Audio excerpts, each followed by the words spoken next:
ఫ్రిడ్జ్లో పెట్టలా, అంటే కనిపిస్తుంటే తీసుకొని తినొచ్చు కదా అనే ఉద్దేశంతో అలా పెట్టాను అనమాట. అది లోపలికి వచ్చేసి అన్ని పిక్కుని వెళ్ళిపోదు, ఒక్కటి తీసుకోదు కదా, అన్నీ లాగేసుకుని వెళ్ళిపోతావేమో వేస్ట్ అవుతుంది అని పరిగెత్తా పోతే చూస్తే దానికి కాలు కుంటుతుంది, ఒక కాలు లేదు దానికి.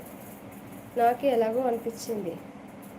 ఒక మ్యాంగో తీసుకుపోయి ఇస్తే కుర్రు అంటా తీసుకుంటా ఉంది. తీసుకో అమ్మా తీసుకో అంటే అప్పుడు తీసుకుంది ఆ మ్యాంగోని. కోతి బయట కుక్క ఉంటుంది మా ఇంటి బయట.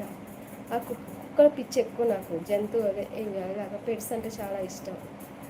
అది ఎండకనేసి బాత్రూంలో బయట వాష్రూమ్ ఉందన్నమాట, ఆ వాష్రూమ్లో పడుకుంది.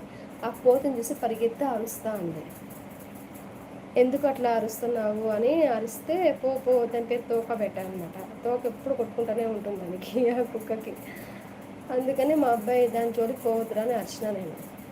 దానికి కాలు బాగాలేదు తినేసి వెళ్ళిపోతుందిలే అంటే ఎగురుతుంటే మా అబ్బాయి ఒక దెబ్బ అట్లా అన్నాడేమో, కుయ్ కుయ్ అంటుంది.